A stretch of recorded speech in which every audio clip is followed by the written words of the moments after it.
Mirë se erdhe në botën ku askush nuk është i pafajshëm.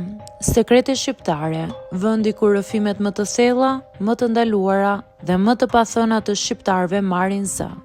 Na bëni subscribe për histori të ndryshme.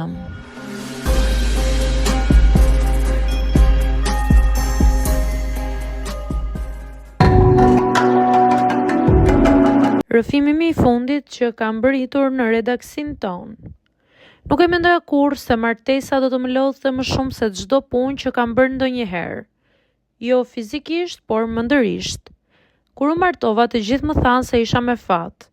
Grua e bukur, e re, e dashur, e përkushtuar, dhe ishte e vërtet. Nusja ime ishte gjithçka që shoqëria do ta quante perfekta. Vetëm se askush nuk më pyeti kurrë si ndjesha unë. Ditët e mia fillojnë herët. Zgjohem para se të zbardh. Punoj gjithë ditën me stresit, përgjegjësive, njerëzve, të cilët presin gjithçka nga unë. Kthehem në shtëpi i shtrydhur me mendjen bosh, me trupin që kërkon vetëm qetësi.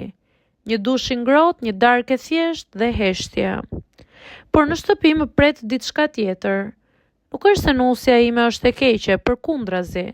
Ajo më pret gjithmonë e rregulluar, e buzëqeshur, sikur gjithë dita e saj të ketë qenë përgatitje për momentin kur unë do të vi në shtëpi. Dhe pikërisht aty fillon ndjenja e fajit tim. Sepse unë nuk kam energji. Ajo kërkon marrëdhënie, afërsi, jo vetëm fizike, por edhe vëmendje, dëshirë, pasion, çdo natë. Sikur martesa të ishte një provë që duhet kaluar pa mungesa. Sikur dashuria të matej me sa shpesh ndodh diçka në shtrat. Në fillim u përpoqja shumë, i thosha vetes s'është normale, kështu duhet të jetë. Por trupi im filloi të më tradhtoi. Mendja filloi të mbyllet. Nuk kishta fare dëshirë, nuk është se isha mungesë dashurie. Ishte lodhje e pastër. Ajo e merrte personale. Filloi të më pyes nëse nuk më pëlqente më, nëse kisha dikë tjetër, nëse ishte bërë e mërzitshme për mua. Çdo pyetje e saj ishte një thikë e vogël që më shtyhej në ndërgjegje. Mundohem t'i shpjegoj, por si t'i shpjegosh dikujt që nuk ke më fuqi, pa e bërë të ndihet i padëshiruar? Netët u bën të rënda. Ajo kthehej nga ana tjetër e shtratit e heshtur. Unë qëndroja zgjuar, duke parë tavanin, duke menduar nëse isha burr i keq apo thjesht një njeri i lodhur. Në kokën time bëja llogari.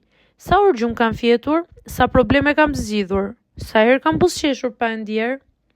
Fillova ta shmang momentin e gjumit. Rija me gjatë në sallon, shikoja televizor pa e parë vetëm për të vonuar çastin kur do të më duhej të përballesha me pritshmëritë e saj. Një natë ajo shpërtheu. Më tha se nuk ishte martuar për të jetuar si shoqe dhome. Ajo ndihej e refuzuar. Ishte ende e re dhe kishte nevoja.